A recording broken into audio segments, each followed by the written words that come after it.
ಎಲ್ಲ ಮಾಧ್ಯಮ ಮಿತ್ರರಿಗೂ ಹಾಗೂ ಎಲೆಕ್ಟ್ರಾನಿಕ್ ಮೀಡಿಯಾದವರಿಗೂ ಅಮನ್ ಕಮಿಟಿ ವತಿಯಿಂದ ತಮ್ಮೆಲ್ಲರಿಗೂ ಕೂಡ ಈ ಒಂದು ಪತ್ರಿಕಾಗೋಷ್ಠಿಗೆ ಸ್ವಾಗತವನ್ನು ಕೋರುತ್ತೇನೆ.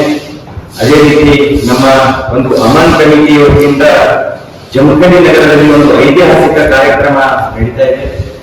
ಅದು ಶಾಂತಿ ಸೌಹಾರ್ದತೆ ಮತ್ತು ಸಮಾಜತೆ ಏಕತೆ ಕಾಪಾಡಲು ಇದೊಂದು ಒಂದು ಜಮಖಂಡಿ ನಗರದಲ್ಲಿ ಒಂದು ಐತಿಹಾಸಿಕ ಕಾರ್ಯಕ್ರಮ. ಈ ಸಭೆಯನ್ನು ಉದ್ದೇಶಿಸಿ ನಮ್ಮ ಕಮಿಟಿಯ ಅಧ್ಯಕ್ಷರಾದಂತಹ ಈ ಕಮಿಟಿಯ ಪ್ರಧಾನ ಕಾರ್ಯದರ್ಶಿಯಾದಂತ ಡಾಕ್ಟರ್ ಕುರ್ಚಿ ಅವರು ಈ ಮಾಧ್ಯಮ ಮಿತ್ರರನ್ನು ಉದ್ದೇಶಿಸಿ ಮಾತನಾಡಿದ್ದಾರೆ. ನಮ್ಮ ಜಮಖಂಡಿ ನಗರದ ಸಂಸ್ಕೃತಿ ಭಾರತ ದೇಶದ ಪ್ರಸಿದ್ಧ ಸೂಫಿ ಕವಾರ್ ಅನೀಸ್ ಸಾಬಿ ಅವರು ಆಗಮಿಸುತ್ತಿದ್ದಾರೆ.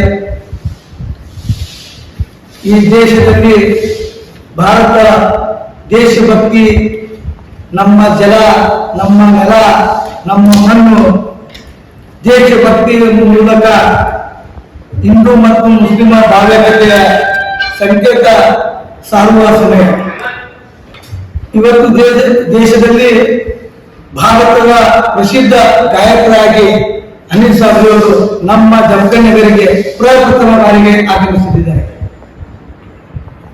ಅವರು ದೇಶಾದ್ಯಂತ ಮತ್ತು ಅಂತಾರಾಷ್ಟ್ರೀಯ ಮೂಲಕ ತಮ್ಮ ಕವಾಲಿ ಮೂಲಕ ಹಿಂದೂ ಮತ್ತು ಮುಸ್ಲಿಮರ ಭಾವೈಕ್ಯತೆಯ ಮೂಲಕ ಅವರು ಸಾಗಿದ್ದಾರೆ. ನಮ್ಮ ಅನ್ನ ಬಸವನ ನಗರದಲ್ಲಿ ಈ ಪರಂಪರೆಯನ್ನು ನಮ್ಮ ಹಿರಿಯರಿಗೂ ಮತ್ತು ಈಗಿನಿಂದ ನಾವೆಲ್ಲ ಕೂಡಿ ಬಂದಿವಿ. ಇದು ಯಾಕಂದ್ರೆ ಇದು ಭಾರತ, ಈ ಭಾರತದಲ್ಲಿ ಇದೆಲ್ಲ ಕೂಡಿ ಮಾಡಿದ್ಮೇಲೆ ಒಂದು ದೊಡ್ಡ ಸಂಸ್ಕೃತಿ ಆಗೋದು ನಮ್ಮ ಜಮಖಂಡಿ ನಗರದಲ್ಲಿ. ಅದಕ್ಕೆ ನಮ್ಮ ಸಿದ್ದೇಶನು ನಮ್ಮ ಅಮನ್ ಕಮಿಟಿ ಅಧ್ಯಕ್ಷರ ಅಡಿಯಾಗಿ ಅಕ್ಬರ್ ಜಮಾದಾರ್ ಅವರು ಮತ್ತು ನಮ್ಮ ಅಮನ್ ಕಮಿಟಿಯ ಉಪಾಧ್ಯಕ್ಷರಾದಂತಹ ಮನ್ಮೂರಿ ಅವರು, ಆಮೇಲೆ ಕೃಷ್ಣಪ್ಪ ಸುರೇಶ್ ಅವರು, ನಮ್ಮ ಕಿಶೋರ್ ಅವರು, ಇವರೆಲ್ಲರೂ ನಮ್ಮ ಸಂಘದ ಸದಸ್ಯರು ಎಲ್ಲ ಕೂಡಿ ಒಂದು ಬರುವ ನಾಳೆ 28ನೇ ತಾರೀಕಿಗೆ ನಮ್ಮ ಜಮಖಂಡಿಯ ಪ್ರಸಿದ್ಧ ಪೋಲೋ ಮೈದಾನ ಸಾಯಂಕಾಲ 7 ಗಂಟೆಗೆ ಈ ಪ್ರಸಿದ್ಧ ಸೂಫಿಯಾನ ಕವಾಲಿ ಕಾರ್ಯಕ್ರಮ ನಡೆಯುತ್ತಿದೆ. ಈ ಕವಾಲಿ ಕಾರ್ಯಕ್ರಮದಲ್ಲಿ ನಮ್ಮ ಜಮಖಂಡಿಯ ಜನಪ್ರಿಯ ಮಾಜಿ ಶಾಸಕರಾದಂತಹ ಆನಂದ್ ನಾಮದೇವ್ ಅವರು ಕೂಡ ಆಗಮಿಸಿದ್ದಾರೆ. ಆಮೇಲೆ ನಮ್ಮ ಜಮಖಂಡಿ ಗಣ್ಯ ವ್ಯಕ್ತಿಗಳು ಕೂಡ ಆಗಮಿಸುತ್ತಿದ್ದಾರೆ. ಅದೇ ರೀತಿ ಬಿಜಾಪುರದಿಂದ ಆಮೇಲೆ ನಮ್ಮ ಗಣ್ಯ ವ್ಯಕ್ತಿಗಳು ಆಗಮಿಸುತ್ತಿದ್ದಾರೆ. ಆಮೇಲೆ ನಮ್ಮ ಬಾಗಲಕೋಟೆ ಜಿಲ್ಲೆಯಿಂದ ನಮ್ಮ ಗಣ್ಯ ವ್ಯಕ್ತಿಗಳು ಆಗಮಿಸಿದ್ದಾರೆ. ಇದು ಕಾರ್ಯಕ್ರಮ ನಮ್ಮ ಅನ್ನ ಬಸವಣ್ಣ ನೆಲದಲ್ಲಿ ನಾವೆಲ್ಲರೂ ಕೂಡಿ ಒಂದು ಸಂದೇಶವನ್ನು ಸಾರೋಣ. ನಾವೆಲ್ಲರೂ ಭಾವೈಕ್ಯತೆಯನ್ನು, ನಮ್ಮ ಜಮಖಂಡಿ ಪರಂಪರೆ ಇದೆ, ನಮಗೆ ಪರಂಪರೆ ಮೂಲಕ ಈ ಕವಾಲಿ ಕಾರ್ಯಕ್ರಮ ಒಂದು ಮನೋರಂಜನೆಯಿಂದ ಇದು ಭಾರತದ ಸಂಕೇತ ಆಗಬೇಕು. ಆ ರೀತಿಗೆ ನಾವೆಲ್ಲರೂ, ಯಾಕಂದ್ರೆ ಈ ಕವಾಲಿ ಅನೀಸ್ ಸಾಬ್ರಿ ಅವರು ಸಾಬ್ರಿ ಮಂತ್ರಿಯಿಂದ ಬಂದಿದ್ದಾರೆ. ಅಂದ್ರೆ ಅವರ ಅಜ್ಜನಾದ ಅಸ್ಲಂ ಸಾಬ್ರಿ ಅವರು ಈ ಜಗತ್ತದ ಪ್ರಸಿದ್ಧ ಕವಾಲಿಯಾಗಿದ್ರು.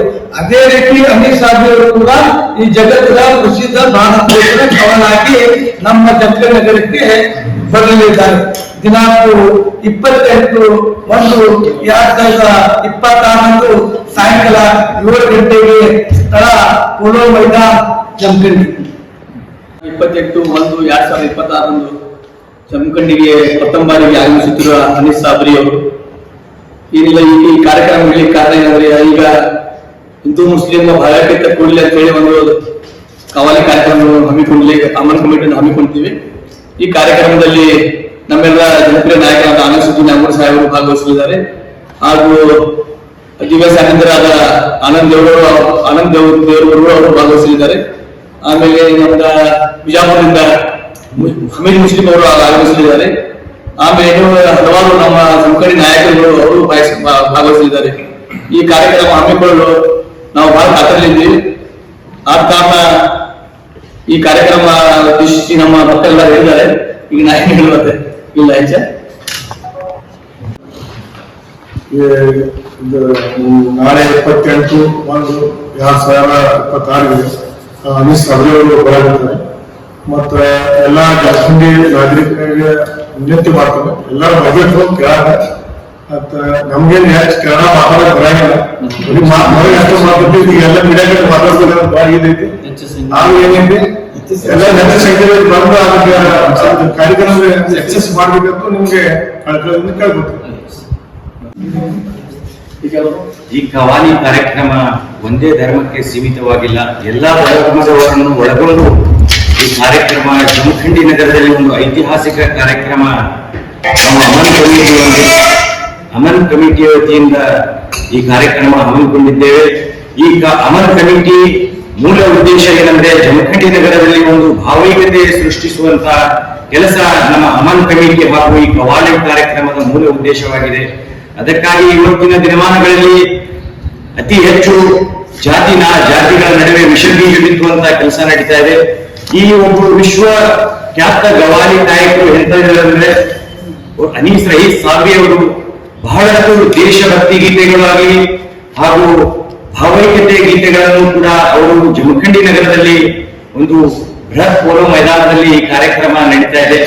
ಆದಷ್ಟು ಹೆಚ್ಚಿನ ಸಂಖ್ಯೆಯಲ್ಲಿ ಈ ಕಾರ್ಯಕ್ರಮಕ್ಕೆ ಜನ ಬಂದು ಈ ಕಾರ್ಯಕ್ರಮ ಯಶಸ್ವಿಗೊಳಿಸಬೇಕು ಹಾಗೂ ನಮ್ಮ ಅಮನ್ ಕಮಿಟಿಗೆ ಬಂದು ತಾವೆಲ್ಲ ಬೆನ್ನೆಲುಬಾಗಿ ಕಾರ್ಯಕ್ರಮ ಯಶಸ್ವಿಯಾಗಲಿಕ್ಕೆ ತಾವೆಲ್ಲ ಸಹಕಾರ ನೀಡಬೇಕಾಗಿ ನಾನು ತಮ್ಮಲ್ಲಿ ವಿನಂತಿಸಿಕೊಳ್ಳುತ್ತೇನೆ.